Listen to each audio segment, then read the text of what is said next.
Give us an exclusive for what? Oh, you'll find out, Bear. Oh, yeah, you can't keep me hanging like that. Good thing that you're so agile with your ability to broadcast because you're such a pro now. You don't need a script, man. We're gonna drop some surprises on you. Hey, everybody in the chat! Wow. Hey, great to see you. We're live with Veda Austin. I'm getting some feedback on somebody. That might be me. That It's was not me me. yet, but you'll It was me. Okay, I'm gonna get hit me in a record and let's second. go. Okay. Okay, there we are. Now you get my Okay, feedback. I'm hitting record. Yeah. Here we go. Thanks for joining us, everybody. Good to see you in the chat there, Stellium7, Mike Wilkerson. You've had quite the month. He was in Australia, what, England, Spain. You're all over the, well, you live in Spain, but great to see you guys. Okay, here we go. Let's fire up.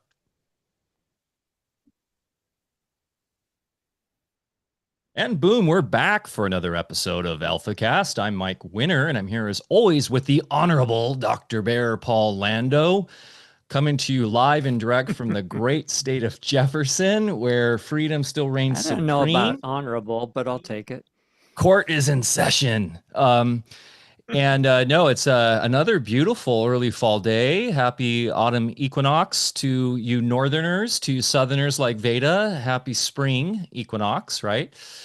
And yeah, no complaints over here. We're and I don't know if this is politically correct anymore, Bear, but we're kind of enjoying an Indian summer. So this week, You can be in as inappropriate as you like, and that's fine. So, Veda, first question for you today is, what's it like walking upside down all the time? Well, I've got used to it, Bear, to be honest. Okay. Yeah. that and Gecko feet. more on today's Alphacast. We have the beautiful Veda Austin with us today. It's been quite too long, actually. I think it's been about 3 years since we had her on the show, and we're just excited to jump right into this and titled this The Holographic Water Code with Veda Austin. I was very much inspired by her presentation at Confluence this last year. Was that Mother's Day, actually, Veda, I believe, that you were presenting on. Yeah. Pretty cool. You being a mother yourself. Um, but yeah. So, anyways, we're gonna dive into all of the recent stuff Veda's been involved with, and maybe even have a couple little exclusives that you haven't heard about yet. So, let's do it. Anything, Bear, to update the community on before we jump into this? No, let's go for it. Okay, And when you're reading the intro there, you'll notice that I left a couple words out. It says I fixed it. 14 years of research. Okay, you got it? I fixed it. Yeah. Okay, good. Thank you. In Gerald Pollack's seminal work, The Fourth Phase of Water, he makes a more than substantial case that there is much yet to learn about the substance that comprises some 70% of our Earth and biological selves. We are especially delighted that Veda Austin, water researcher, public speaker, artist, author, and mother who has spent the last 14 years exploring water's structural memory and responsiveness, is returning to Alfacast to take us deeper into the watery depths of this most magical element. Similar to Pollack, Veda's work has uncovered states of water beyond the solid, liquid, and vapor phases as recognized within conventional understanding. Is there the existence of a code within water, and can we encode it ourselves?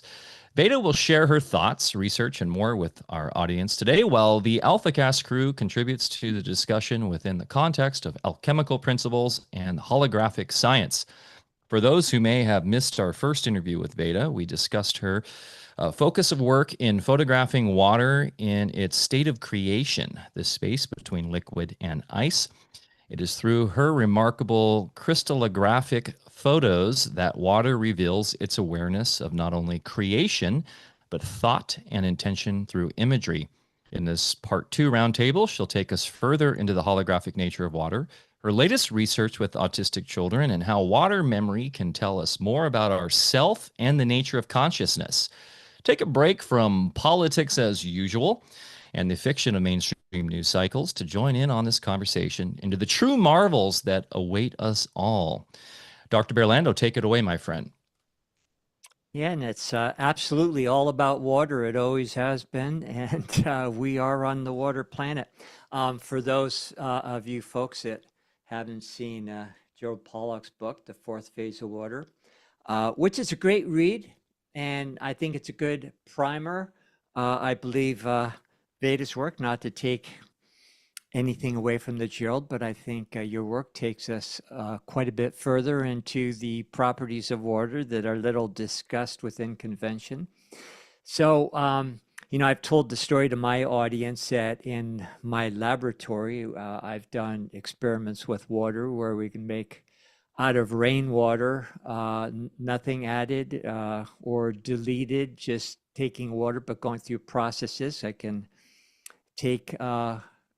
create 12 different factions of water, each one having different properties. By the time we're ending up, with the final products, which just has revealed to me that water is very mutable. It's a substance that we need to learn more about, and you're just the person to do it. So welcome, and thank you for being with us today. Well, it's such a pleasure, and I'm delighted to be back here. And I feel like so much has happened in the last 3 years that, God, I don't even know where to start really with this. Yeah, you There's so think? much to talk about. Absolutely. So we want to kind of follow your lead a little bit because you've done so much that I'm really looking forward to hearing about too, because I'm really not up on all your recent developments. So I'm really excited about this talk here. So I'm going to kind of sit back and learn and listen. So I don't like to put it out typically in an open-ended fashion here, but where would you like to start? For folks, let me say this, for folks that didn't get our part one interview with you, really, you should listen to that. So I think I put it in the notes there, Mike, you can add it there. And then, so let's just continue where we left off last time. Yeah. Well, I would say that for the work where it is right now is quite a good place to start, because where I'm at now has been an accumulation of study for quite a number of years since I spoke to you last, really. And what I've discovered has been appreciated not by people that are within different spiritual communities or, more open-minded communities, but also by some of the scientific communities. And one of the reasons that my latest work has been more appreciated by some of the more open-minded science communities is because of the vast amount of repeatability. And as you know, science likes repeatability. So within this work is where I started to be curious about the properties of the written word. Because, we hear that words have power. We know how we feel when someone says something potent to us. We receive it, we feel it. And over the many years, I have used all kinds of inspirations. I prefer that word to influences, because one of the ways in which I have found that water responds with the most clarity is when you leave the part of control out and you lead with curiosity. Or, as I've been given a very important factor, and that is I can be very neutral. And because of the way I've worked with water, I've actually been given a gift of a certain amount of neutrality in my mind when I'm working with water, which has taken a lot of years. But because water demands, well, I wouldn't say demands, but responds best when I am not trying to control it, I have found that I get some pretty amazing results in this way. And so, So unlike conventional studies, you don't try to pretend you're not in the room or influencing in any way. And, which is a fallacy with the so-called scientific methodology. So, yeah, so what I hear is you're acknowledging that and that, you try to just let water do its thing. Yeah, without the expectation of what it might do. And that's been a Mm-hmm. very important because because so many thousands of people have been using my freezing method, like, it's so readily available. I explain it, I show it all over the place. And I hear the same thing from so many people. And one of the most common things is that I used your freezing method, and the first time I got something amazing. And I'm like, oh my God, and they said, this is so easy. Like, I just, this is so much fun. And as soon as that first one hits, and then they have this expectation that it'll do it again, water kind of doesn't until they find a way to come back to just curiosity. Because in the beginning, there's always so many people that are very skeptical. And for those that don't know my work, and one example would be that, say, I have my petri dish of water. I might put my hand in the water and take it out, or think about my hand and then freeze using my short-term freezing method. I don't freeze water solid. As my mic read, I am freezing water in the in-between stage so that there is liquid on top and ice underneath. And it usually, well, at least in my freezer, takes about 5 minutes and 30 seconds. I'm using a regular freezer.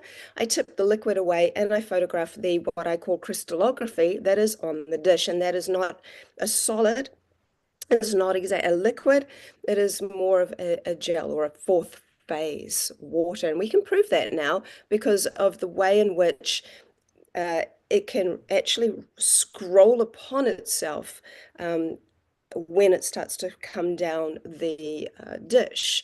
A friend of mine, Christina, who's one of my top crystallographers, was using a glass baking dish. She had beautiful crystallography, but what happened was all of the sheets of fourth phase water fell down and made a nice scroll. And I've also taken photos of water when it's forming what I call rolls and wrinkles. So it's not just evaporating and falling away, it's actually very viscous. And so you see it's a unique stage. And so then I photograph this crystallography, and that essentially is my freezing method. So I'm working with water in a unique stage. So within that, I kind of can easily get off track. But what I want to kind of come to anyway is that when you do this work as prolifically as me, with over 70,000 photos of water responding in this intelligent way, and hundreds of thousands of photos of water showing up in either showing me its signature patterns of the kind of water it is, which are repeatable patterns, or it's showing me pictures in art that most people see it for. So if you, like I was saying, put my hand in the water, remove it, think of it, and then use my freezing method, I have many pictures of where it's showing my hand. And it's not just like pareidolia where you're going, oh, it kind of looks like a hand, because I've addressed that. That's always something people bring up. It's just, something in your mind and you're making it look like something. Well, we kind of all do that anyway. But anyway, so we did a study, like Gerald Pollack, who you just mentioned, years ago when he was seeing my work. He said, well, to make it more scientific, why don't you make a questionnaire that's simply of 25 of your photographs saying, what does this look like to you? Don't lead anybody on or anything like that. So I did that, and I gave it to other people to circulate around social media. So they didn't know it was coming from me. They didn't even know what they were looking at. It was before anyone knew my work very well. And 298 people did the survey. And 85% of people were able to recognize the ice imagery for what the influence was. And there were 3 images where 100% of people got it right. And then one of them was this hand. My very first organic work was putting my hand, I was taking fluff out of the water. And I thought, oh, I wonder if my hand will impact the water. And between the hand impact and the thought, I got one of the clearest images I've ever got of a hand. And so when 100% of people can recognize 3 images and 85% of people can recognize the rest, I think that we're actually looking at something that's really unique and interesting. And when you look at cave paintings and you look at things that have stood the test of time, I think that art is actually a type of language. It is true that a picture speaks 1,000 words, and everyone knows what a hand looks like, whether they were a cave person back in the old times or to now. We all have this idea of what a hand looks like. So, so this is where we're at. But as soon as people start becoming so like, oh, well, it's going to do this. And I would say for the more spiritual people that have very deep connection to water, don't give up on this. Water is a spiritual teacher and it will challenge you. And it has done this to so many because people who have a deep connection to water tend to just assume that they're going to get the most amazing pictures because of that. But that is not always true. Because if you're leading with assumption or this sort of an ego, water sees right through us and it will show you what you need to see to help shift you into a different relationship with it. If And I could add an anecdote to that, after years of working with biological systems and learning how to tune in to that intelligence, I, after years of work, realized that that intelligence was always a step ahead of me and trying to lead me into certain realms of learning. And just when I thought I kind of knew what was coming, I'd always get a curveball. And yeah, it's definitely a living intelligence that you need to learn to discourse with and have an honest conversation, we'll say. So thank you. I just wanted to throw that in as my experience. 100%. And I know perhaps I'm a little unique in this thinking, but I hear so many people say, I'm going to program the water to do XYZ for me.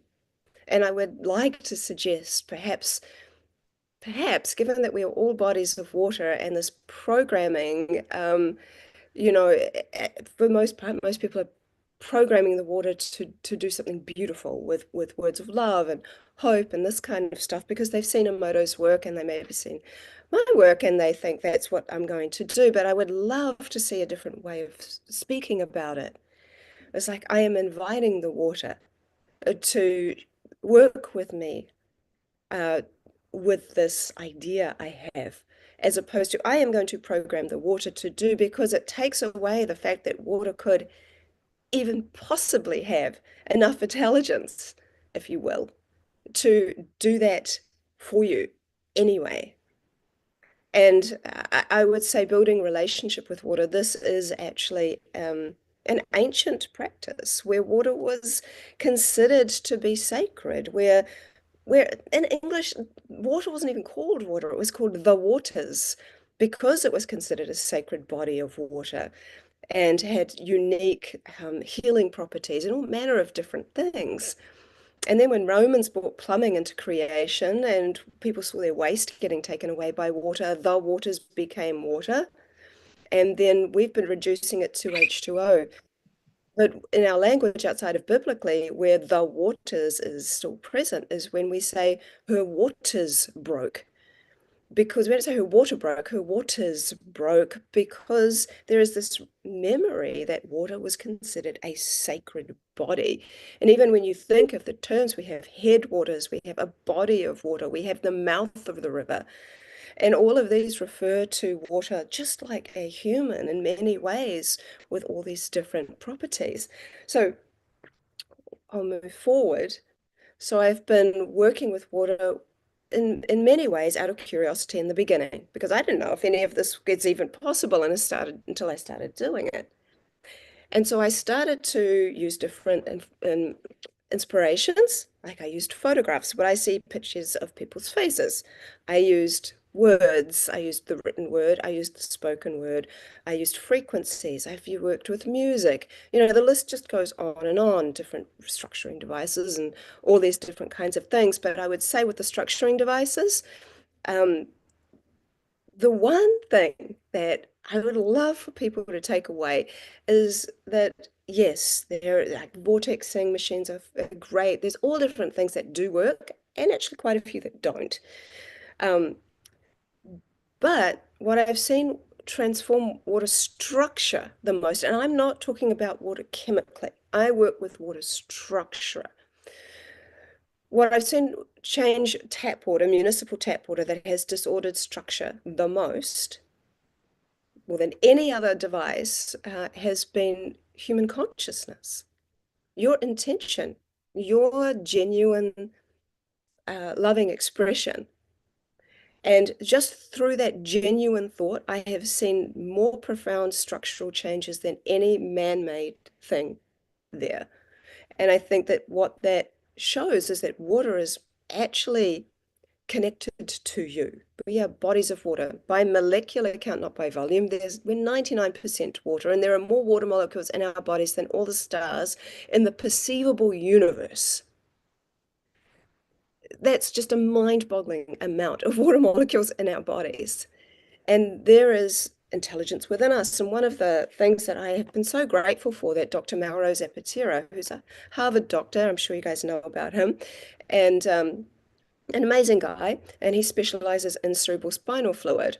And he recently started sharing some work that I have known about for many years, but I thought if I started sharing it, people might not even believe me. So I was super glad when he started sharing it because it does reflect his work and the power of water to get curious.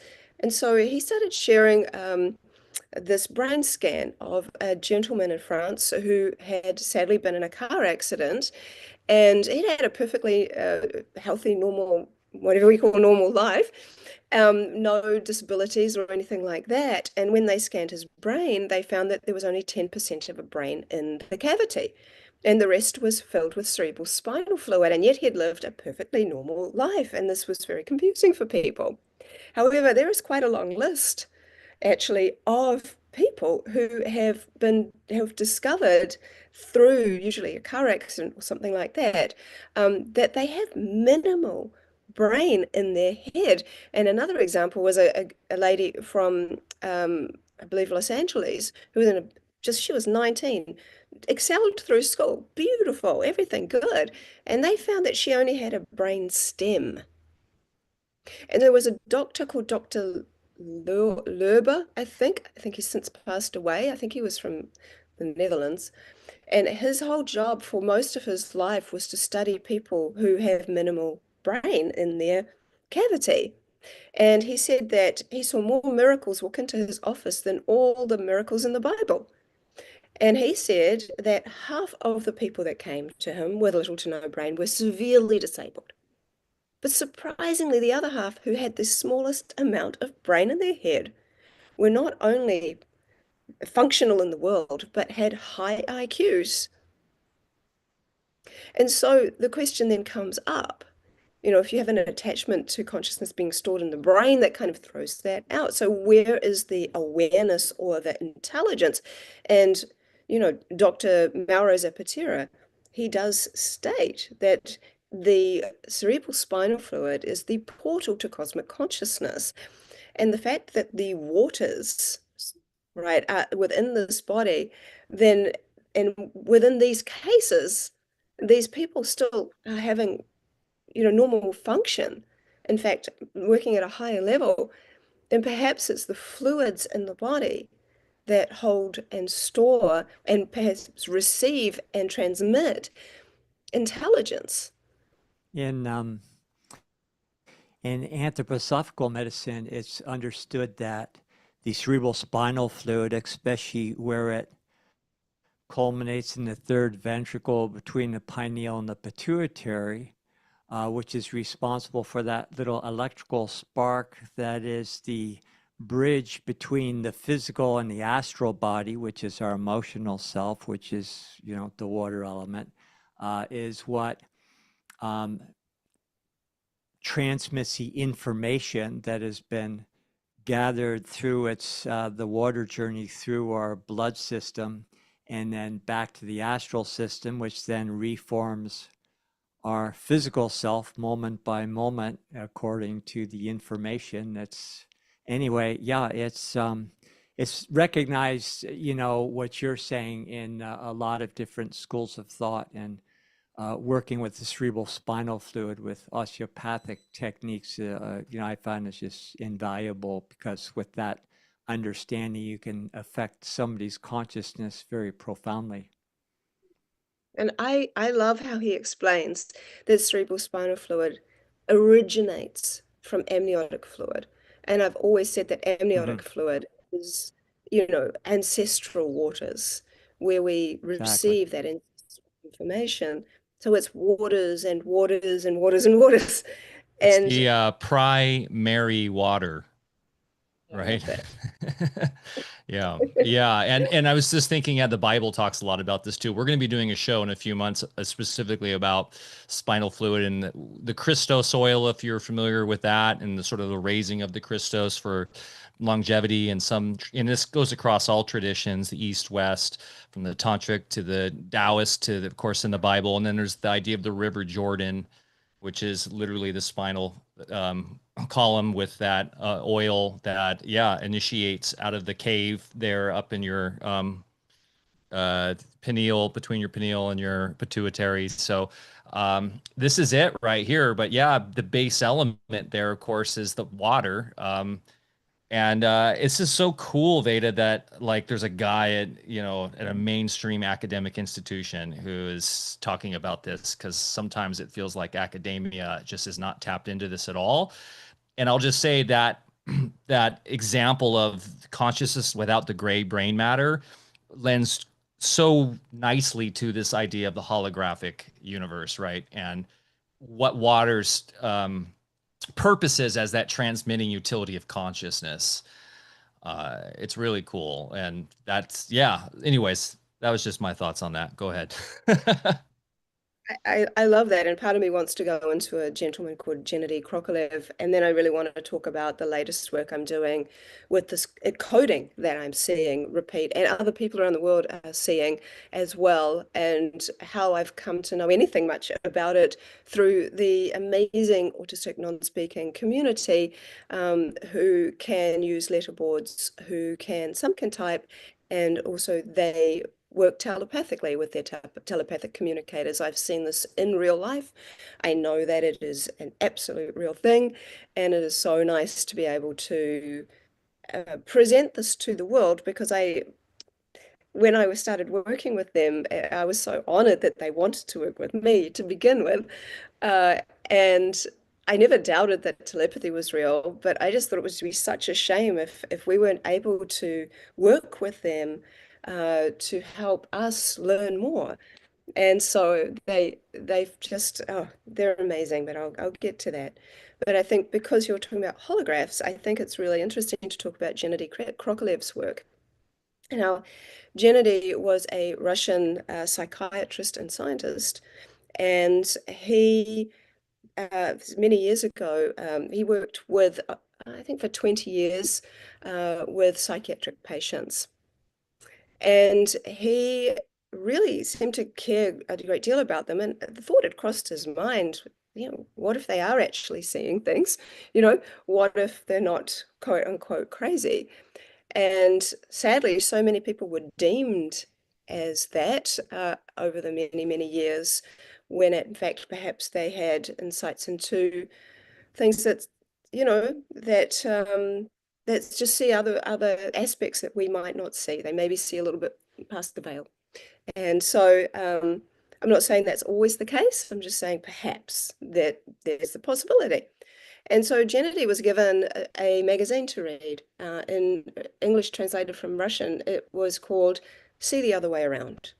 And I really like that, because I do think that we tend to use a lot of the same words even over and over. I keep hearing with this idea of water memory.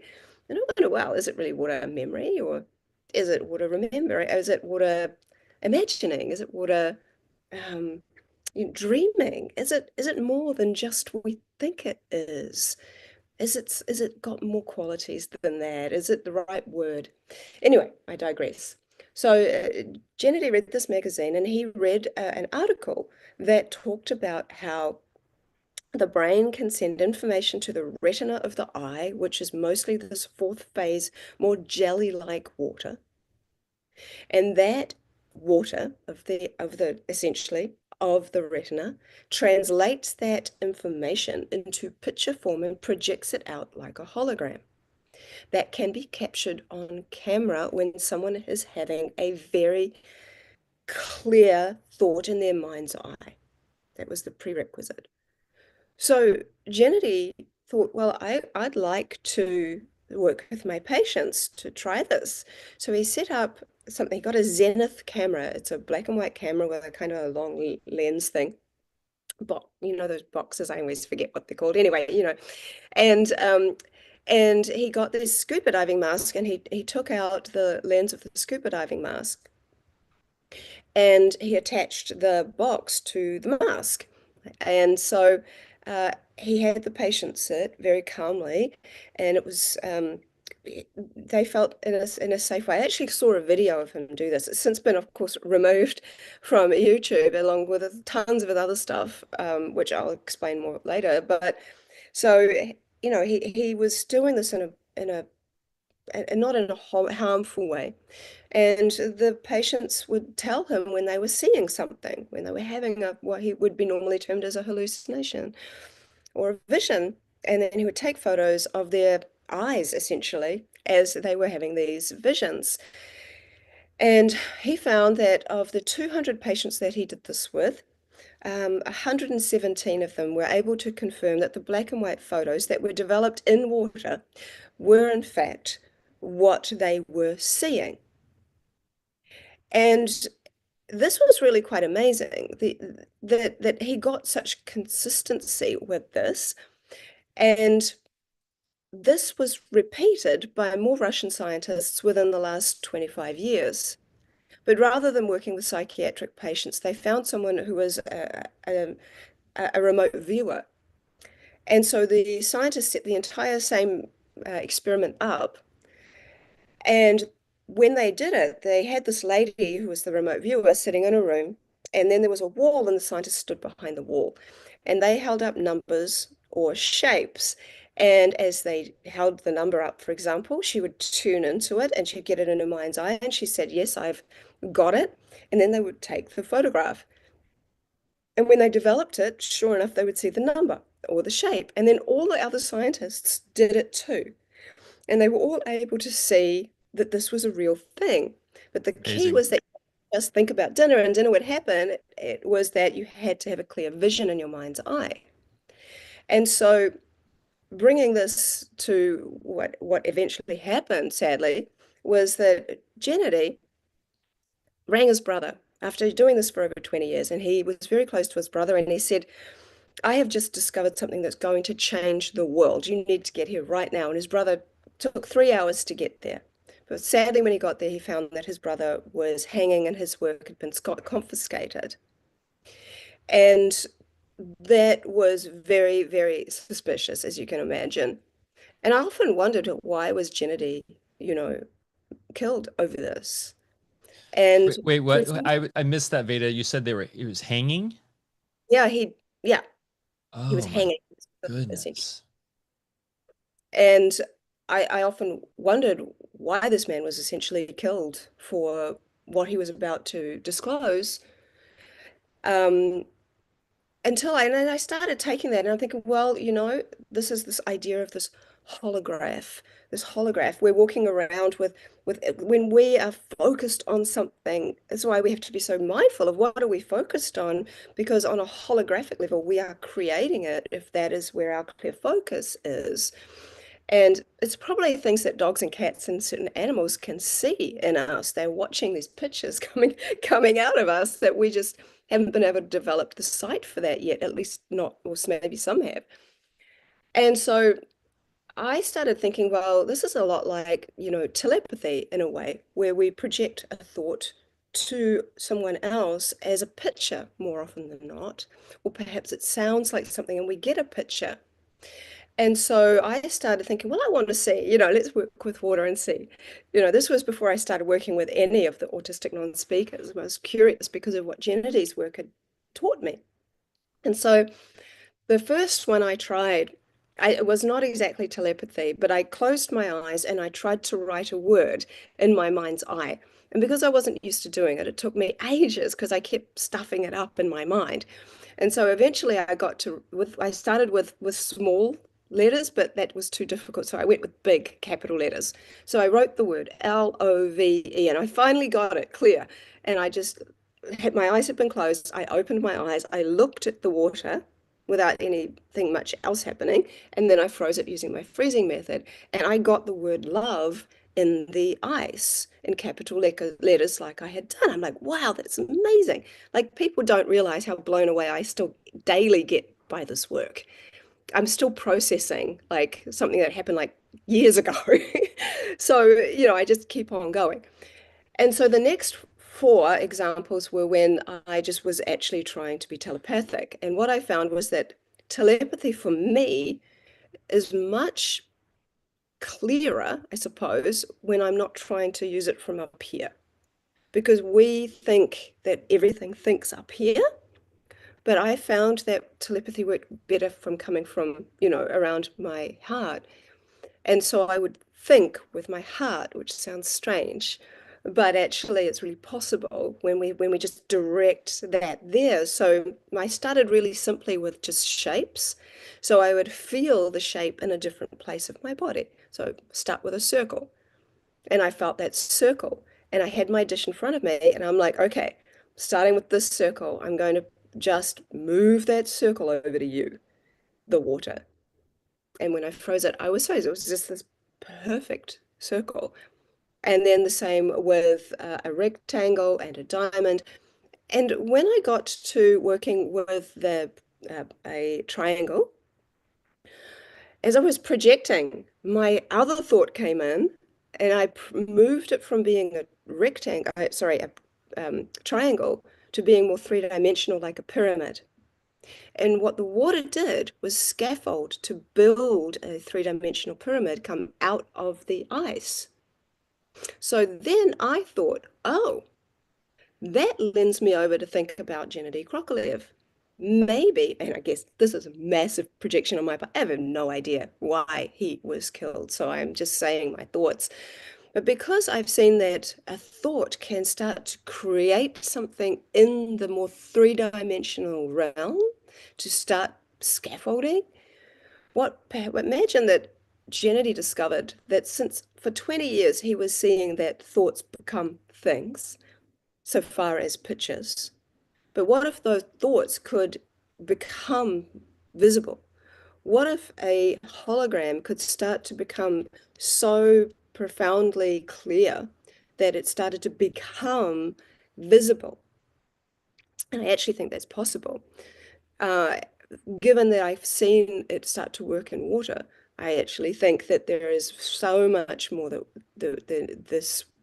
we will see in the future start to happen. And of course, maybe not everybody can just do that, but maybe someone very special could do that. I think it's absolutely plausible and possible. But that would change the world. That would totally change the world if we started to realize in practicality our thoughts can become things. And then that led me on to, some of my other work, and perhaps there's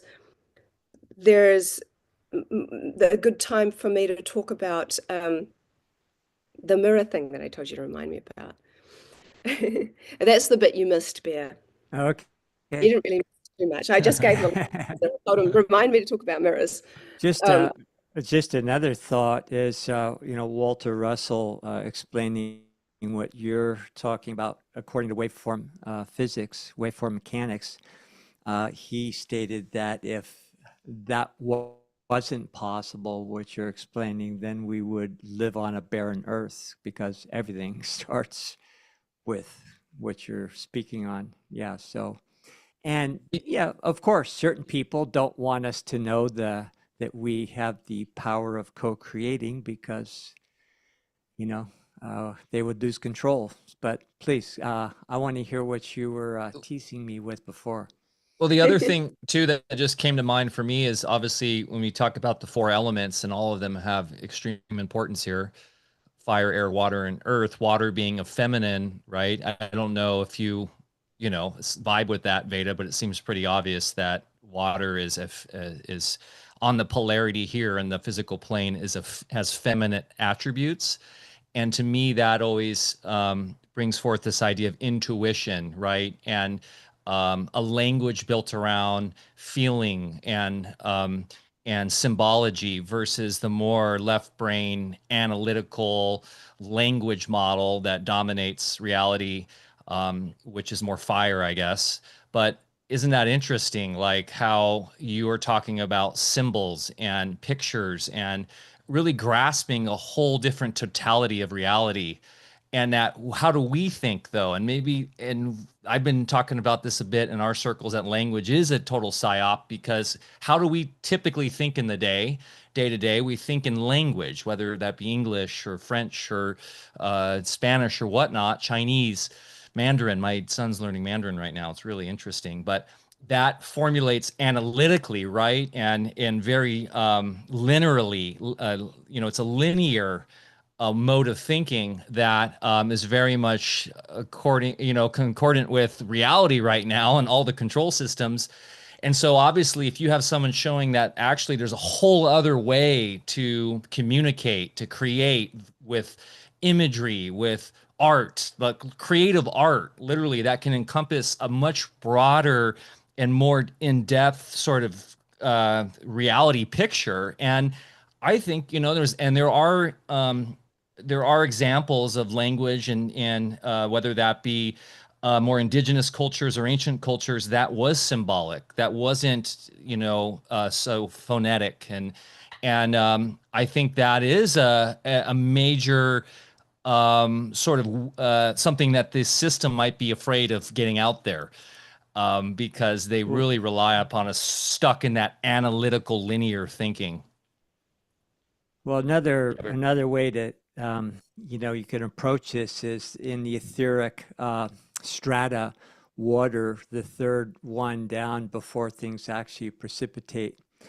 And what the alchemists called into the salt medium, water is the transmitting utility. But if you then compare what the function of water with contemporaneous holographics, where you're using a holographic plate to collect the two beams that are, from the beam splitter and everything, water is a much superior holographic plate in order to collect information, not just a two-dimensional picture, but the complete informational field that is capable of projecting three-dimensional reality. There's another part of that that I think is even more interesting, but I want to hear what you have to say.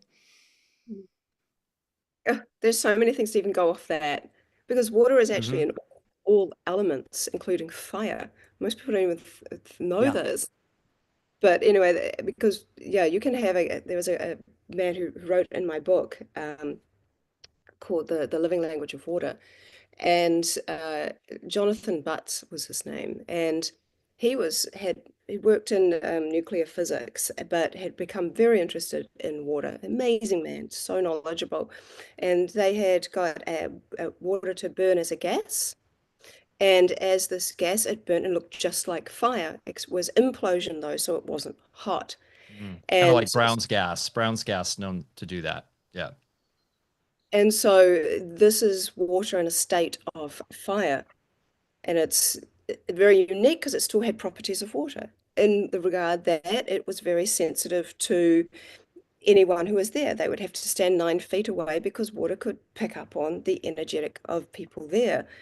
And it would respond. It taught it how it liked to be worked with.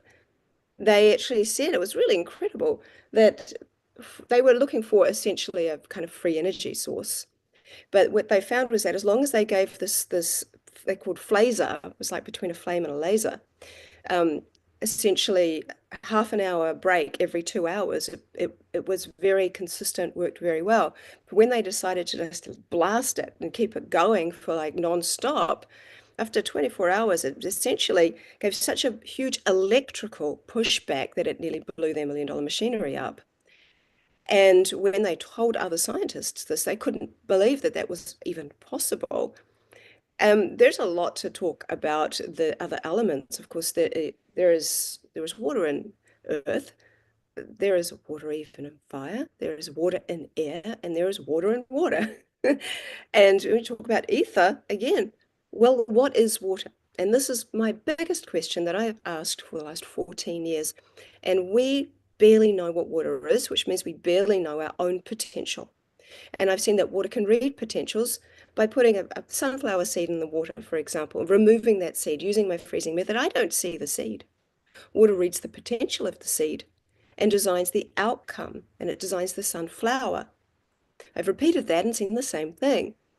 I've also seen the same thing when it comes to an apple seed. I've seen the outcome of the apple. I've let that melt and refrozen it a couple of days later, let that melt. And eventually, I think I did it for 8 days later, and the apple image was still in the ice. So with biological things, I found the imprint can last much longer in the waters. And so you kind of look at all of these things, and then there's honestly so much to go into. I also think that there are different states, and you talked about intuition. I think when intuition is a state of water. And one of the reasons I see that is that water is reading potentials. I guess gave you a couple of examples. I have lots of visual examples to prove it. And so if water can read potential, and there's water in the air, and the water in the air, we know there's water in the air, we breathe out. We breathe out. There is water in the air. Just because we can't see it doesn't mean it isn't there. And so we have electrical charge, and that's not woo-woo.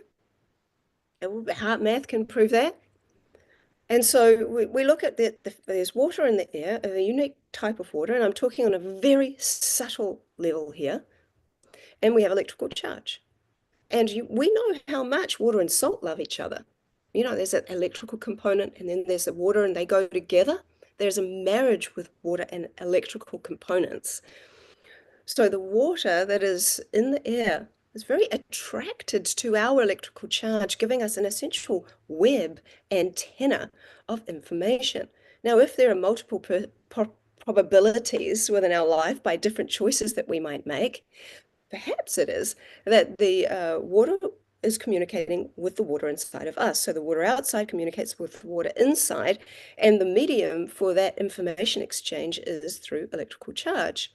So what if water is a state of intuition, we get an intuitive hit before we get in the car, for example. It's strong, and it's just like, maybe this isn't a good idea, but you override it because you're on you're going to be late and you're committed and you're going to do it anyway, and it'll be okay. But something in your intuition, and you heard it, you knew it, you felt it, was like, maybe not a good idea, but you didn't listen to it.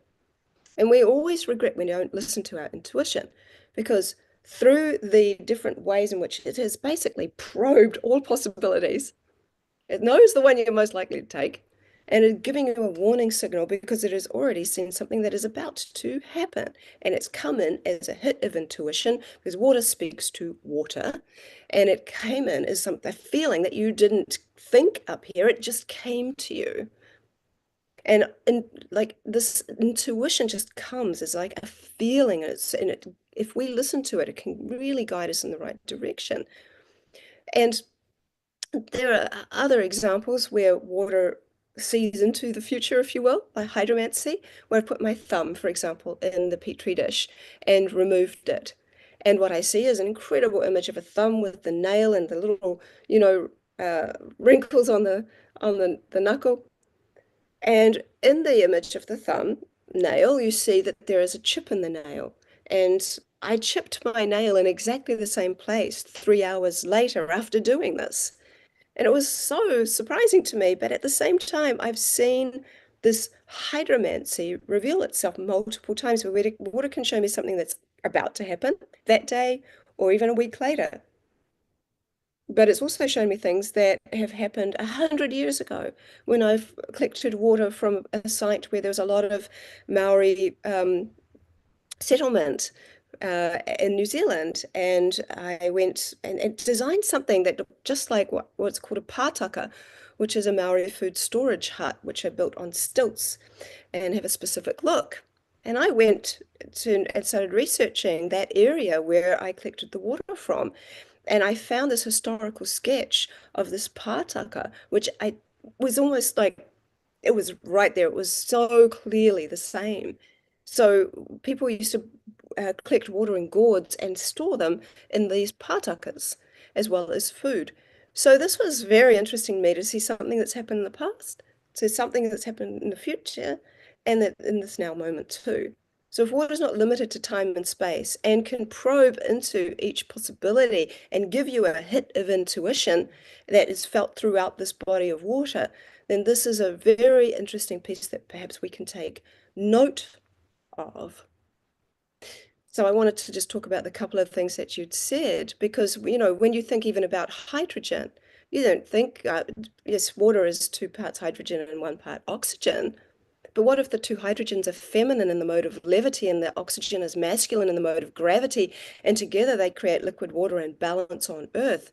And then what if you go a little further, which was really a revelation to me, because people always ask, how is this even working? Is when I found out that water is really only the 1 part matter. The rest is photonic light, making water a lighthouse, a container of light. And so that led me on to when I had talked to this amazing woman who said she could speak to bees. And she said that she would watch the beehives for a really long time. And then one day somehow a bee came out to her and said, look, I always give them a little bit of personality. I was like, it said, look, we don't mind you looking at our hive, but would you mind not looking at it for such a long time? Because your conscious expression is putting too much light in our hive and we prefer it to be darker. I'm like, oh, see, that explains something to me. Because in the perfect time, I open the freezer as the water's just beginning to freeze, but before the whole patterning has developed, and I'm looking through a layer of liquid to look at the ice formation. But just as it's beginning to form, I've actually photographed light like a halo coming out of the ice tips. And I think that in this 4th phase water, that means that it's actually H3O2. It has an extra hydrogen and oxygen atom and these different qualities like negative charge and more viscosity and more ordered molecular structure and various things like those. One of the ways they test for it in the lab for 4th phase water is to see how much light it can absorb. It absorbs more light than normal. So in this 4th phase stage, looks to me like it doesn't just absorb more light, but it can actually emit more light. And in this stage, I think that the light within this water, as it's developing into ice, and once it gets to ice, the light then emits, and it's the light that paves the way for the design of the imagery that is relative to the influence, because we emit light, and through light, I think light is the information highway that water then receives, and when given the correct environment, it is able to design. And many mainstream scientists say water cannot have memory because the water molecules are moving at such rapid rates, every trillionth of a second, for example, that's what they say, that how can it possibly be interested in anything at all because it's too much in chaos and too much in molecular chaos. Whereas if you were to ask a quantum physicist, and I have asked several, the same question, can water store memory? But science, regular science says that, yeah, it's in this chaotic state, it can't possibly. They would say, yes, there is a difference between molecular chaos and molecular excitement. And if anything is excited about anything, there is something it's excited about, and there's more coherence when there's an excitement than there is around chaos. And so being able to then have an exchange from this water to that water through light, then give it an environment where it freezes but is not becoming a frozen solid, where you lose so much information because of the way that water freezes in layers, then you're able to see the light starting to actually design. You know, this is something really, really powerful to observe. And given that we have trillions of cells within us, and if light, especially 4th phase light, absorbs light and can emit light, then that explains why we can see even aura and all of these different kinds of things. So, Well, and also I think it's important to make a comment that mainstream conventional science doesn't even understand what light is. They try to put it in a framework of atomism and protons, where we often talk about it being a disturbance of the field, of the ether or whatever, and which is a sort of a signpost for consciousness. So you have all different qualities of light based around the consciousness that's essentially perturbing the field, right? And so then water being that transmitting utility makes sense that that was what allows for that waveform to propagate, right, mm, Bear? Is that about right? Well, light, yeah, light is has to be distinguished from incandescence. Light is pure intelligence, and incandescence is an electrical disturbance, basically. and when I see this kind of light come out of ice, because I look in the freezer so often, because I know how water tends to work, but it's only at this perfect moment. It's almost like, there's a light that's given off as a baby's conceived. It's almost like that. It's just like this moment of light that happens before things shift and change again. I've seen video of that too, that spark of light at conception. That's a real phenomenon. Yeah. It is a phenomenon. Yeah. So this is also a real phenomenon. And so anyway, so I started to work thinking about the written word, power of the word. And the reason I started doing this stemmed from working with music. See, my son, when he was a little guy, um, looked and I encouraged him to look at Masaru Emoto's book and just take a look, see what you think. Because he's grown up, they've all grown up with me doing this work. So we went through it and he came to me very perturbed and he said, Mum. I said, yes. He said, I think water hates me. I'm like, why, baby? And he said, because look, water only likes classical music and John Lennon. It hates heavy metal. And I said, oh, I didn't know you liked heavy metal. And he said, I don't, but I like rap. And if you look over here, it says that water doesn't like swearing. So water must hate me. And one of the issues I have seen throughout society over the whole time I've been doing this work and sharing my work is that people seem to be a little addicted to the best and worst of things. And there is so much in between.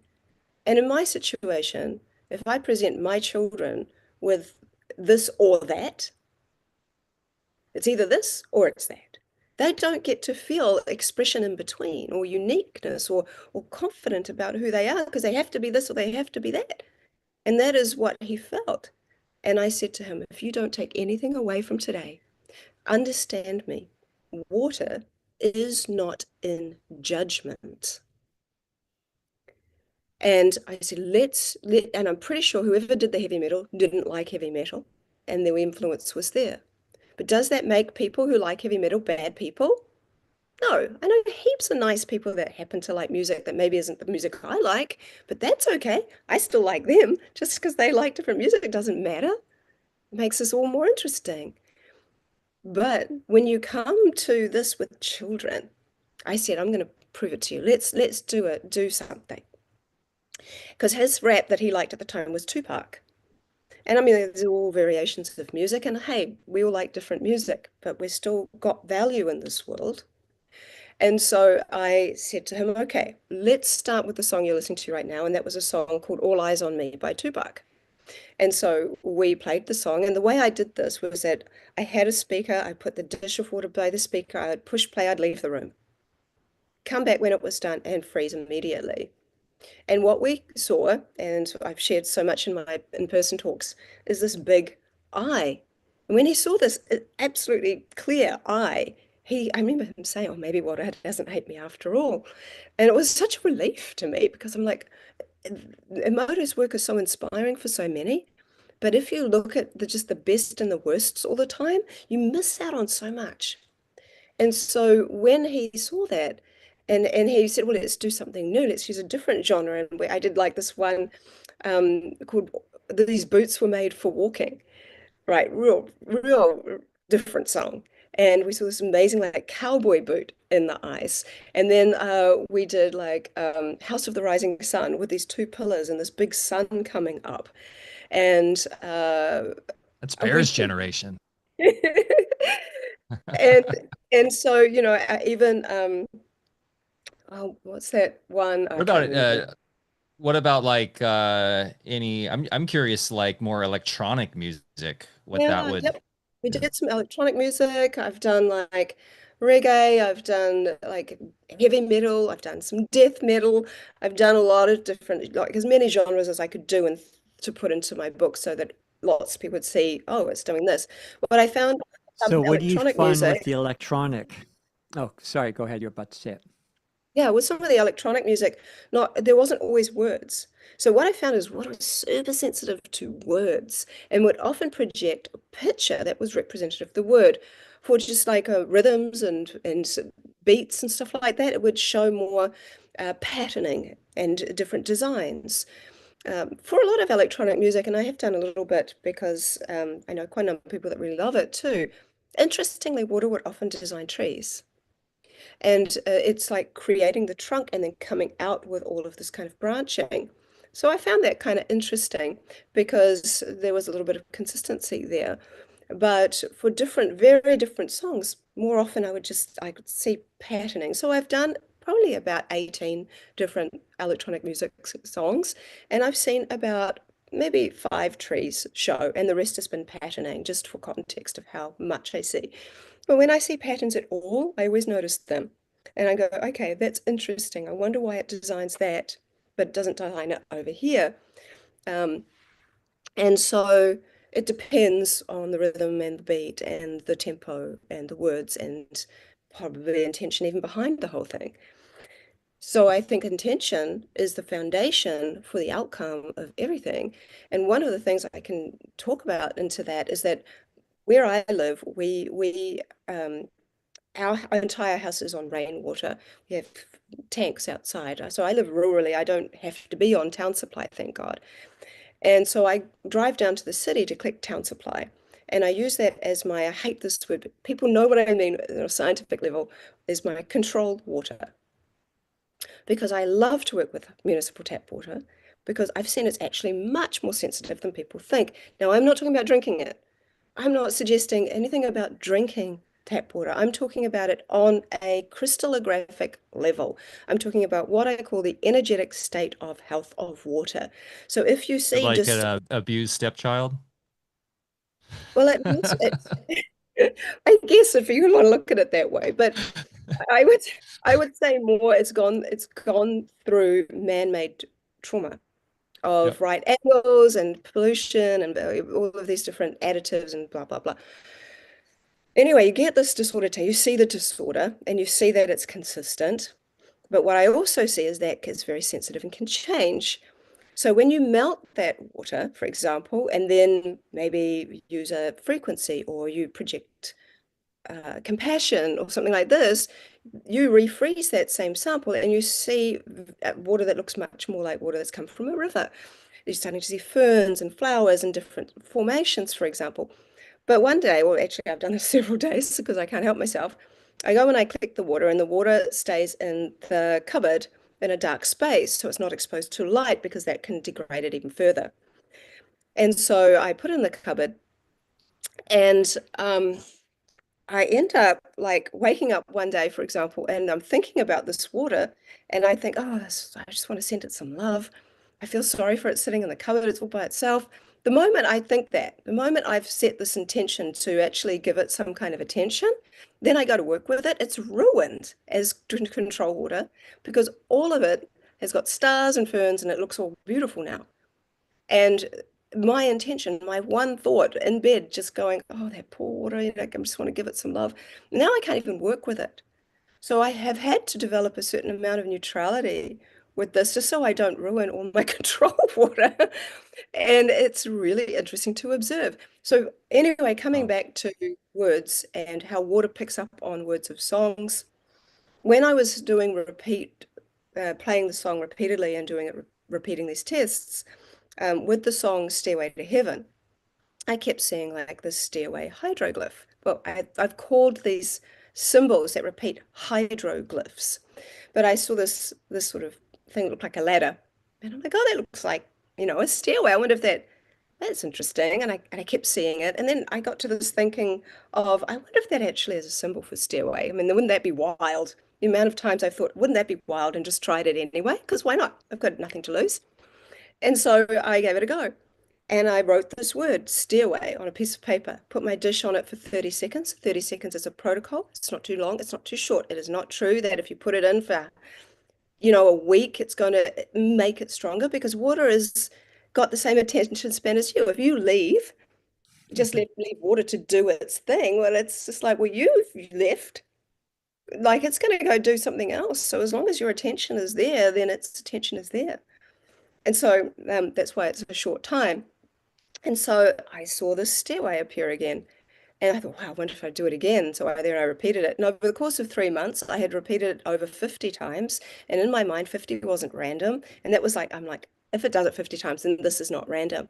And it wasn't that it happened like, one in every 10 or one in 100. As long as I wasn't in a foul mood, because that is the one thing that has affected the outcome of anything I've done, or as long as I wasn't attached to an outcome and I was just curious, I would see this repeat.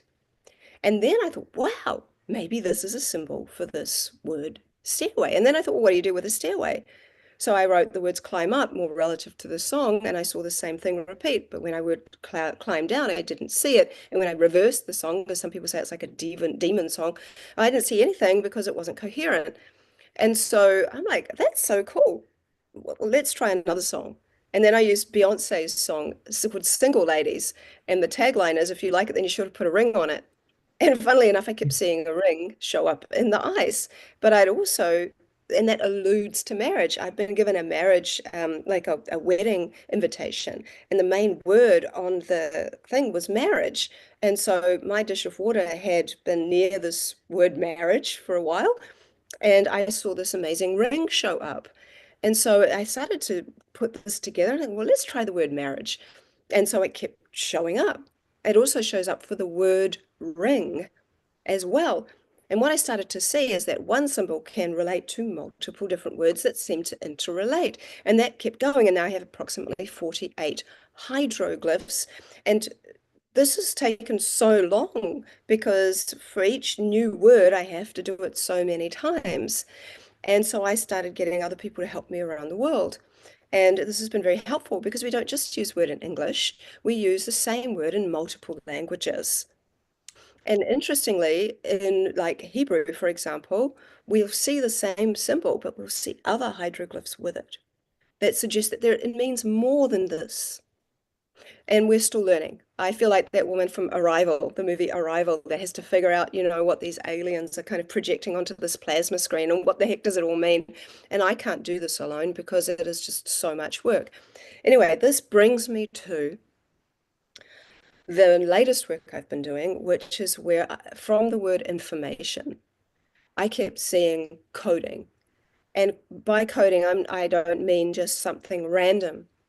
I mean something that looks just like ancient language, in the form and of like hieroglyphs and cuneiform, where you have these lines that go horizontally and vertically with coding in between them. And so I've taken videos of it. I've taken lots of pictures, and people all around the world in the last year and a half have all been seeing this coding, whether or not we use the word information. And that was so interesting because now it's become like a universal thing all of a sudden. And so even Woody Harrelson told me he got the information hydroglyph. Like I saw him last time I was in America, and we were talking about my work, and he was like, Woody's hip, man. He's hip to it all. yeah. But he was like, yeah, I got that one. And I said, well, this is so interesting because I spent so much time working on it now. And I ended up just getting to a point where I'm like, okay, I know this is coding because when I compare it right next to like, ancient language, when I spoke at the annual water conference in Lisbon last year, there was a man in the audience that took a photo of the comparison that I made, because all I did at that conference for half an hour was show repeatability, because it was a scientific conference, so I was told just show the repeatability. So I did that. And so that's all I did. But the one thing I couldn't help myself with was to show how similar it looks to ancient language. And so this one guy took a photo and he put it into Chat GPT and said, find the ancient language. And it found the comparisons, but it also found little bits, picked bits out of my ice imagery as language. And that blew me away when he showed me this. And then I'm like, oh, well, I'm big on, not artificial intelligence, but our biological intelligence. And I would want to say that. And I've only worked with AI for 3 days. And I was curious, what could it show me if it showed this man this? And the best thing it gave me was able to take the background or the noise out of the background of the ice to show only the coding. And that's where I stopped working with it, because it just started to feel like I was getting pulled in.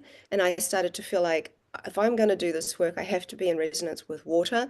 And water for me was just going, next tributary, this helped you here, but next, move on. So I did.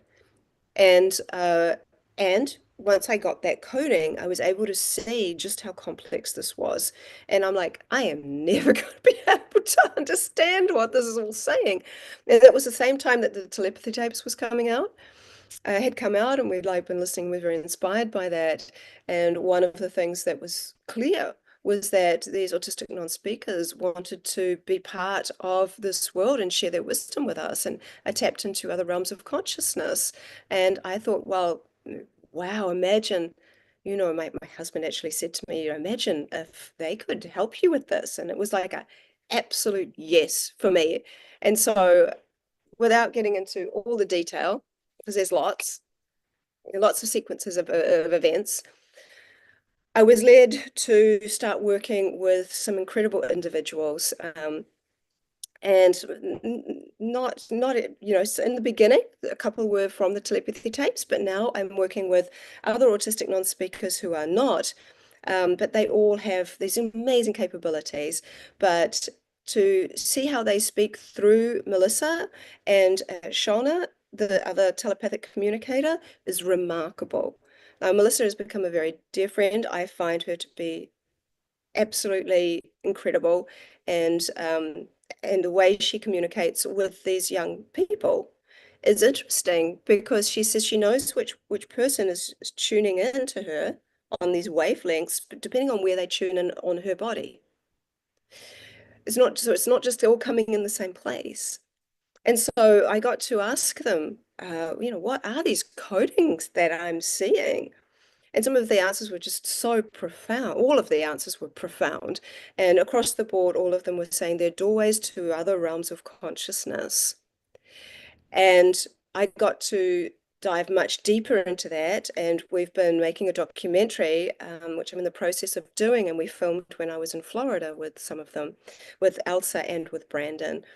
And we talked about these different phases, stages of water, because we've been taught that there are only four: a liquid, solid, gas, and maybe a type of gel or plasma. But even, mainstream still coming on board with that one. But Elsa said there were 7 states of water, and that the first state of water was thought. And the second state of water, where 2 frequencies come together to create light. And it went on, but Brandon said there were 10 stages of water. And he went on to say what they were, and I want to leave something for the documentary. But, and that she went into all these different phases. But I also think that intuition, as I mentioned, is a phase of water. I also think it's can explain one of the ways in which the soul or the spirit travels after death, or how we can be the observer of ourselves during a deep meditation, or some kind of out-of-body experience, or through psychedelic experiences, or whichever experience you have where you come out of your body but you can observe your body. How do we become the observer if there are 2 worlds, where the one we live on and the one we live in, and we experience everything from the outside world inside?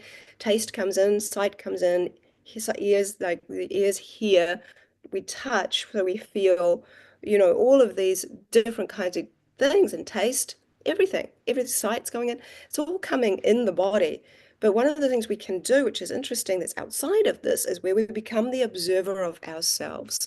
And I think that that is a state of water, and that the thread, the silver thread, if you will, is also electrical charge. As long as there's electrical charge within the body, which means that people who have died but can come back, when they use those paddles to put electrical charge back in the body, this then comes to fourth phase water. And Gerald Pollack, I was did one of my big webinars some years ago, and he said that one of his students was doing an experiment on to see at death, will EZ or exclusion zone water or this fourth phase water drop with all the other vital signs. And so they got a chicken egg that they were able to basically have grow outside of an egg, and you can do that. Have the embryo grow in a more artificial environment, which I don't really like, but anyway. And so they stopped the heart and they checked all the vital signs, and they were able to see that the exclusion zone dropped, but not all the way. When they introduced infrared light, the exclusion zone shot back up, and it took hours for it to drop back to actually be considered quote unquote dead. And he said we may have to rethink when someone is actually dead based off movement of fluids in the body. Because if there is any movement, and we are an ocean, we're not distilled water, and there is salt in the water, that is electrical. If we can make any movement at all, then it creates an offering of some electrical charge, which might explain how a spirit might be able to come back into the body, and the body can reanimate, so to speak. Anyway, I've totally gone. That's interesting, because in emergency medicine, they're rethinking CPR and saying that, the breathing into the mouth is not important. It's just keeping the fluids moving with the compressions.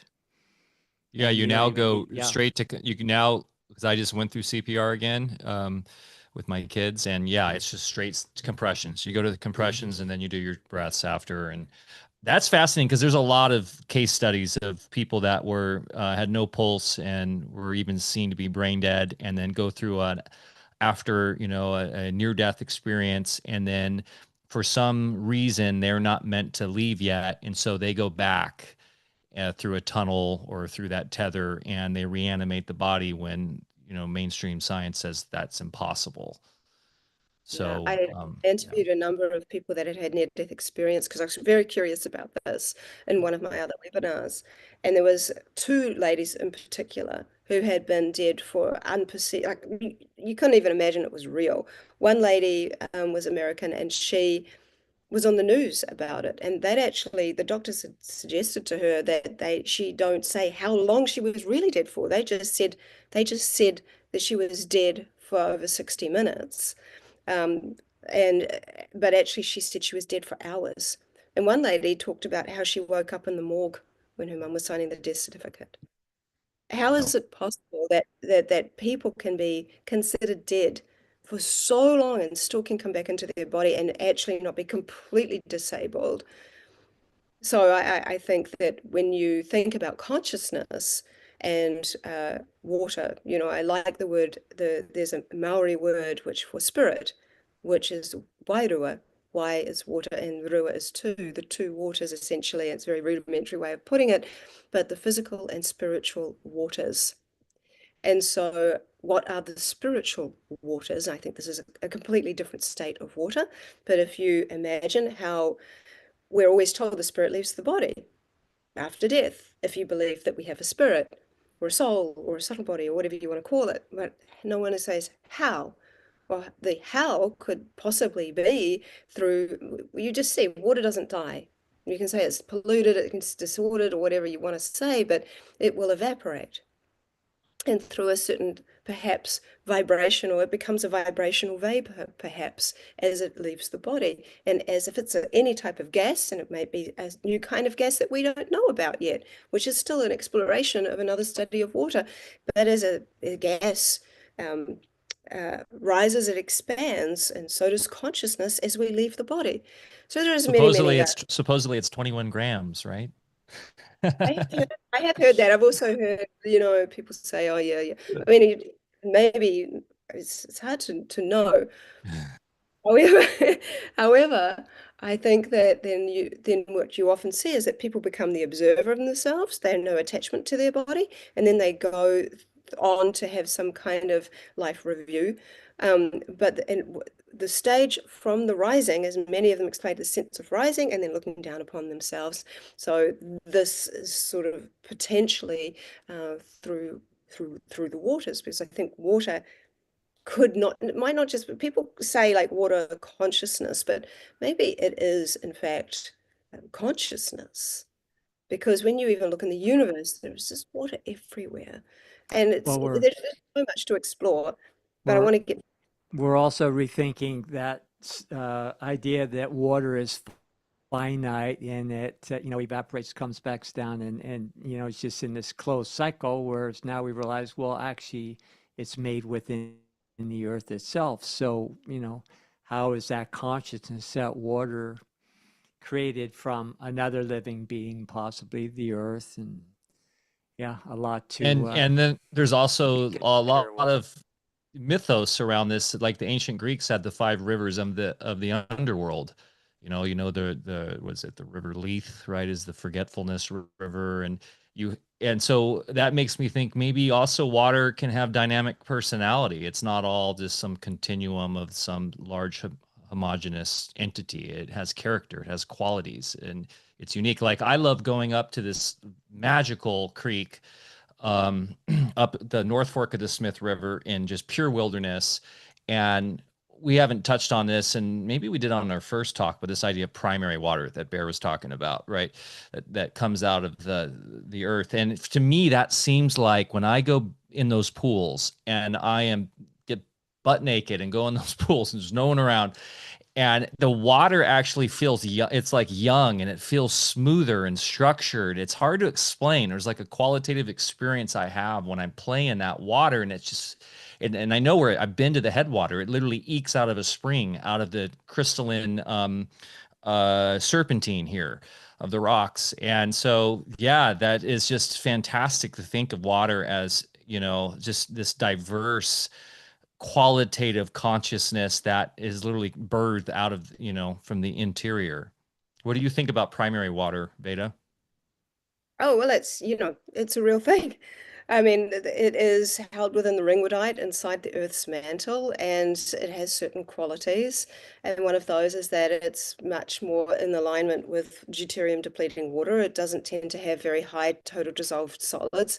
It tends to always come out from a bubbling kind of a spring, but usually quite high up.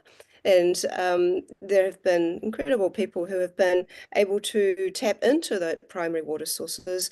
One man out in Africa has been providing primary water sources for someone in a desert, for many, many years. And so the primary water it's not like a thought, it's like it's definitely a real thing. It's always shocked me when I have gone into trying to talk and share about primary water that it's been taken off my Instagram without any reason. It's within hours. It always seems so strange to me. There is more of that water, like 3 or 4 times more of that water than all of the seas and all of the water on the surface of Earth. But it's often still within science suggested that there is two ways that water has reached Earth, and they test by what the deuterium levels are. And so they get these meteorites and they test what the water is in these meteorites, and they find that it has a similar deuterium level to most water that's on Earth. And then they test for the water that's inside the Earth, and they say, oh, it has very little, essentially, salts and minerals and all this kind of stuff as well.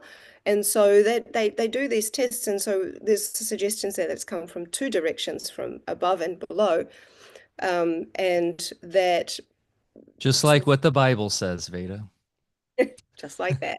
Well, speaking of the Bible, another element to this story of water is the seven Elohim, who are attributed to be the creators of this realm, and ancient lore, and as well as biblical references refer to mighty Neptune as a cosmic being who is the originator of the water element altogether. So yeah, we can really go off into that realm as well. Absolutely. Um, but I will also bring it round to something I think is so important, is that there have been these incredible people that much of society has pushed aside, but they don't know how to interact with these beautiful autistic people, who have so much to share. And yet I have been able to gratefully create an environment, hopefully that feels safe enough, at least for them to feel, yes, we can start sharing now. And I'm just sitting, I'm in the middle of doing my PhD, which I hope to finish next year. And it's all about the work, that my research and everything, but also a very important piece is the work that has been I'm expanding upon, that this community has shared with me. And they are able to give me very new concepts that I have never even thought about. Like, one idea is that as we start to put our attention towards the planet Mars and look for water on Mars, she's saying we're actually seeding water on Mars, and that our conscious expression is so much more powerful than we think it is. And that's kind of an interesting thing, because I've actually started to see that over the last while, there's a lot more coming from that anyway.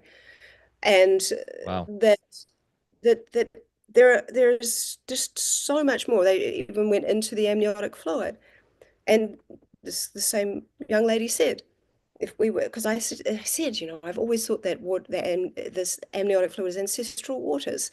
And she said she'd actually, her telepathic communicator wrote that word down before I even said it, and held it up. And I'm like, she wanted me to know that she knew what I was saying, and she knew that it was a correct way of thinking.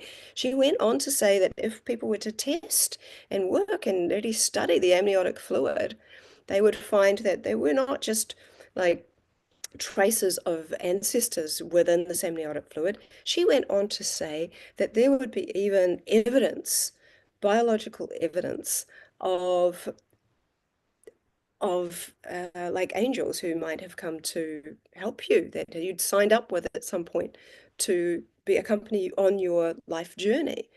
And that kind of blew me away. And some of us like, well, I just need to be present and be open, and to think, okay, there's a lot of things in this world I don't know about. Let me see. And then it goes into so many directions about water and consciousness. But every single thing that kind of has come from all the autistic non-speakers is that water and creator are always connected, and that this is a very important part. That this one younger boy, I think he's 9 years old, said, it talks about water and God, and that they are intertwined so intimately that they could look like one. A friend of mine, Moses Hagman, who I've been friends with for quite a number of years, he's always said that water is the glove on the hand of consciousness. And that when I asked, what is water, one young man said, to ask the question, what is water, one has to ask, what was the creator before form? And it goes on and on and on and on in some of the most profound, profound ways. And they speak with such eloquence. So one of the reasons I even started doing a documentary was because they inspired me so much. And I was told, oh, don't do that. People are going to ridicule you, and they're going to think you're whatever, and blah, blah, blah. And I also have included colleagues, amazing colleagues that I've worked with, um, and including Mauro Zapatero and Fiona Gardner and Pam Gregory, the astrologer, because I've been working with astrology and water, because the heavenly bodies do affect water, inside and outside, and they do change when I've been doing control water with rainwater that looks a very specific way, and just before a full moon, there is this opening that looks like a smiley face that happens, and then there is a big change with the full moon, and that wanes off. And then in a new moon, interestingly, you have a very specific symbol that keeps showing up. And the conception is two circles that touch. Using hydroglyphs, I can start to learn and read this messages in water. And interestingly, you can have a circle with a line underneath. And I've been working with ice core water from Antarctica. And the water from Antarctica that I've been given to work with has a symbol that is a circle with a line. And there's often a long leaf that shows up. And these are all hydroglyphs that you start to understand. And for the Antarctica water, trying to figure it all out through multiple repeatedness, I started to understand that what it appears to mean is that the circle can mean completion. That's the one I did the most repeat studies with, but it can also mean children. The line on its own is father, and the long leaf means to rise up. So the children of the father rise up. What does that mean? I don't know, but I'm seeing it constantly repeat in the water from Antarctica. And so, it goes on and on and on. And again, it's in its infancy. And if it wasn't for these autistic non-speakers who have propelled me forward to think in new ways and to take what they've said and go and explore it, I mean, that will be me for lifetimes. I'm really excited to be doing this webinar at the very end of January, where I've invited them to the three that I'm mostly working with their telepathic communicators and their parents, to talk and share their amazing insights into this topic, along with all the other amazing people I have. Because it's one thing to hear about it, it's really another thing to experience it. You're muted, Bear, but you had mentioned something about Maris, right? To bring Oh, that yeah. up. Okay, so I'll share this before we go. So it is just so boiling hot. I'm not used to the heat. We've had so much cold and rain, and all of a sudden it's boiling, sweltering over here. That's great. Welcome to spring. But yeah, we don't want to keep you too long. We don't want you boiling. Those waters boiling inside you. Oh, well, I could go on about that too, about people ask me about what is boiled water, does it destroy it? And I found that no, it doesn't. It's changing states. Anyway, so um, I was 4 years, for about 3 or 4 years, in my head, I've thought about working with mirrors and water, putting mirrors over water, because you hear about this kind of idea of a mirrored universe or things like this, or these ideas of how mirrors can open up different portals or whatever. And in my mind, or in my thoughts, have come, are you really ready for that? And I wasn't. I haven't been. I'm still not. I've come to realize after doing the one thing I did, I'm definitely not ready yet because of my reaction. So, um, in the last couple of months, I haven't been doing a lot of work. I've been very focused on my family actually and put my priorities there. But something just compelled me without too much thinking to get two mirrors and put them over my petri dish of water and put them in the freezer like that. And when I pulled it out, I took the top mirror off, and what I saw was that there was a flat surface, but in the middle there was a circle, and water had three-dimensionally created a tube that went up the top, and if it had had space down the bottom, it probably would have propelled down the bottom. It had created essentially an opening that had started to build. And what was freaky was You're when I talking took it three-dimensionally, like actually off the plate. off the plate in a Whoa. tube. No, it gets more crazy.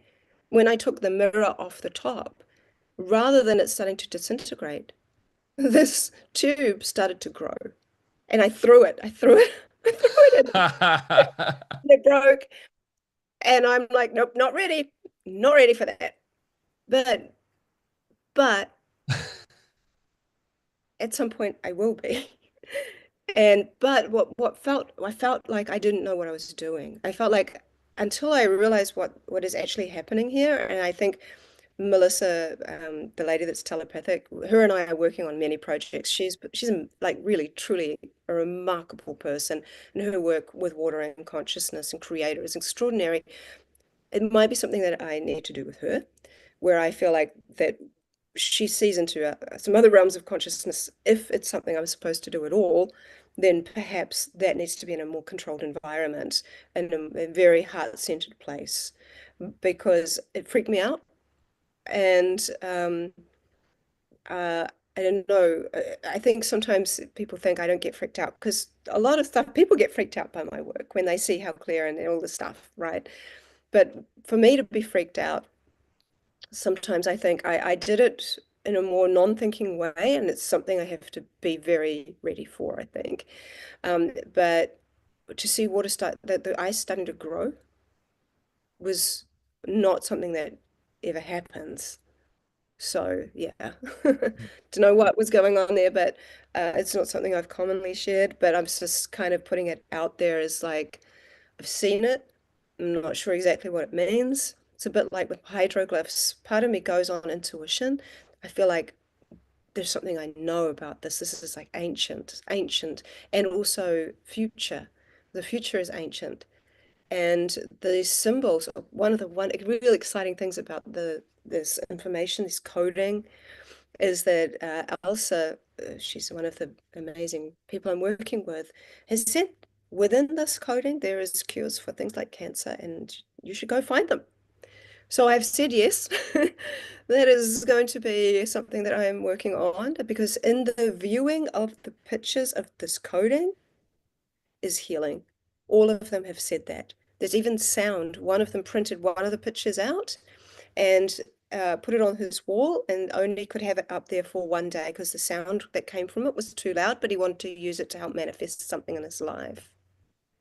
And there are certain codes that I would say that in the near future, I'm going to just give to people to start writing on the beach in the sand so that the water can take the coating away, can write on rocks, can do this, because I have been asked by so many Indigenous and so many people, what can we do to help heal the waters? And water has its own coding, can speak to itself. So I'm excited to be able to be sharing that very freely with people once that feels like the right time.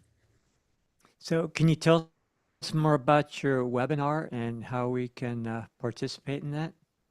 Of course. Yeah, I expanded it. Originally, it was going to be in September, just with the autistic non-speakers, and then various things happened. So we moved it and I expanded it. So Pam Gregory, this is I don't know anyone that doesn't like Pam. You guys gotta love Pam. She's just adorable. But she's so spot on with her astrology.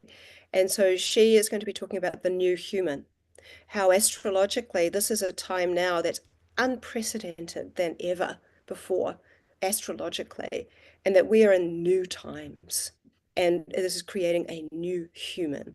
And so she is just really getting into depth, bringing in her wisdom with astrology and also talking about what that actually means. And she's like, an amazing She's a woman, legend. one of my dear friends.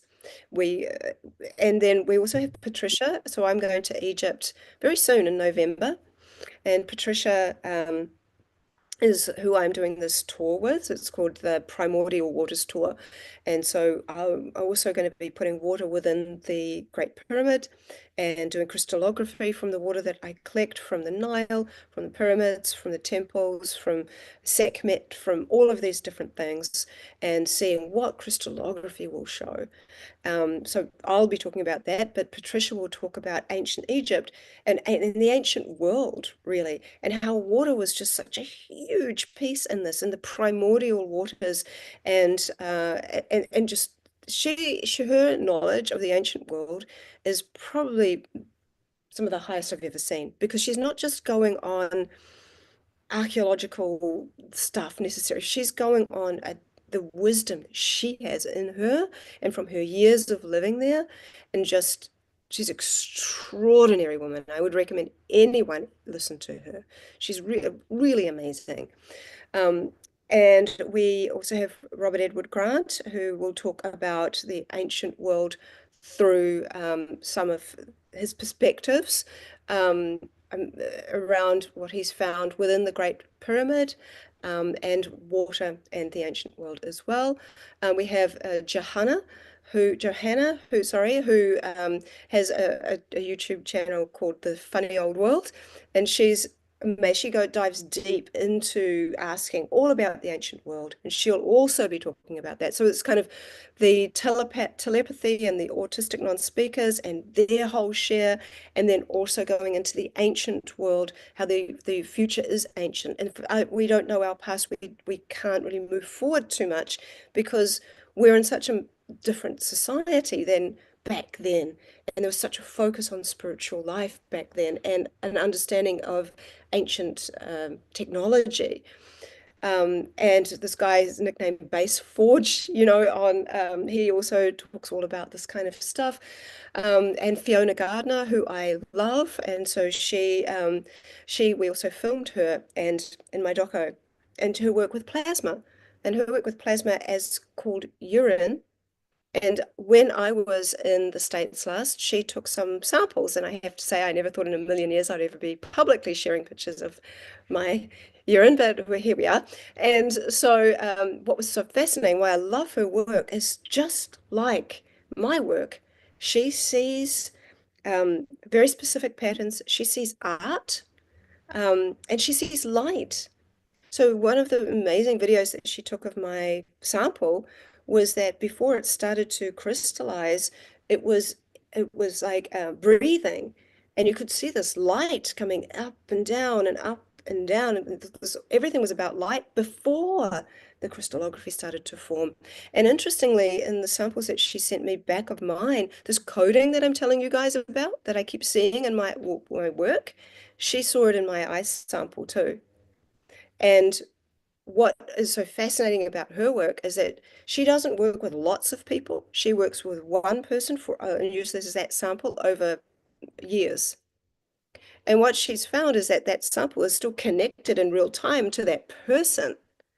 And one was where this lady was pregnant, many, months or a year down the track, and she could see in the sample that it predicted that she was pregnant before she got pregnant. But this was urine that had been out of the body for many, many months to a year. So there's this connectedness. And this is super interesting because it reflects such a lot of my work, and our overlay, is really interesting. And I really love her perspectives. So, and we have a handful of other people, but I just really want to kind of touch on that there are many people making incredible discoveries that just don't get out there for whatever reason. And I'm really interested in helping people who are doing amazing things share their wisdom. And many of them are reluctant because they're shy or they're whatever, or people have told them you're not ready. Well, I have suggested to several of my speakers, you are absolutely ready, and I support you. And if the autistic non-speakers are so willing to come on and share their wisdom, then I am so grateful to each and every person that has said yes when I've reached out to them to do this. I have done no webinars this year. My life has been just so much travel and filming and different documentaries and all this stuff. And next year might be the only webinar I do because I'm doing my PhD as well. So I'm going to put everything into it, and people will be the first in the world to see the crystallography I do from Egypt too, which I'm excited to see myself. And the work So just is the trip to Egypt, that's like a private thing you guys are all doing together, or is that's like a tour that people can join? What exactly is that? Yep, it's on my website at the moment. I think it's full, but I think that there is a waiting list anyway. And it's basically just opened up for anybody who wanted to come along and join me and Patricia. Wow. And we're also going down the Osiris shaft, because if you go down under the Giza Plateau, there is like this water under there that is actually salt, not fresh, which means it's not coming from the Nile. And so really curious about that. And that's quite an adventure to go down there. We've got Trevor Grassi also speaking, who is one of the person that first brought out this whole idea that with that there could be all these different kinds of structures, under the Giza Plateau, and that these big columns from the pyramids go far much further down. And he was working alongside some of the scientists that brought all of these kind of lighter or some specialty new kind of a thing to show all of the structures that are actually there, which was very much, you know, met with a lot of skepticism in the beginning. But these are very serious scientists that have developed something quite new. And Trevor is friends with them, has been working in Egypt and on these kind of topics for so long, has a lot of his own stories. So yeah, I mean, he's an incredible resource, amazing guy. We interviewed him as well. And so, you know, we're going to learn a lot of new things, and people will be able to ask questions. I think that's also important, to be able to be curious and ask questions in the chat. And so, yeah, I mean, that's the webinar I'm putting all my effort into Beautiful. for then. I found the link, so I'll make sure that's in the show notes below. Well, Veda, this has perhaps been my most favorite interview that we've ever done, and we've done a few hundred of them. Done like And I 200. really look forward to following your work and also participating in your webinar. I think what you're doing is so important and so revealing. So thank you so much for what you're doing, and thanks for being here today. Any closing thoughts or anything that we haven't covered already? Well, I would say that anyone who hasn't tried my freezing method can just get it for free on my website. Just use the word blessing in the code as you check out. It's called CMP, it means collective molecular photography.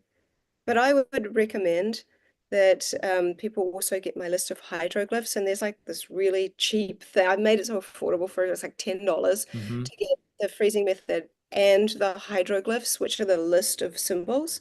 That means that you can then go through those symbols and you can start to read the messages in water for yourself, because everybody sees hydroglyphs in this when they do this. So it's just really helpful. But I think just being able to know you don't need your petri dishes. I do recommend glass petri dishes. Just don't use plastic. You can start with a glass baking dish. You know, this is all stuff you can do at home with your children. Children get amazing imagery. I'm very transparent about how I do this work. And I think that if anyone wants to do it, take it further. What I never saw coming, and I'm so grateful for, is there's a university called Ubiquity University. People can now get certified in the science, art, and consciousness of water through a program that I've developed, and they can take that to have a master's and PhD in this work, because I think the future that we want to see is a mirror of water.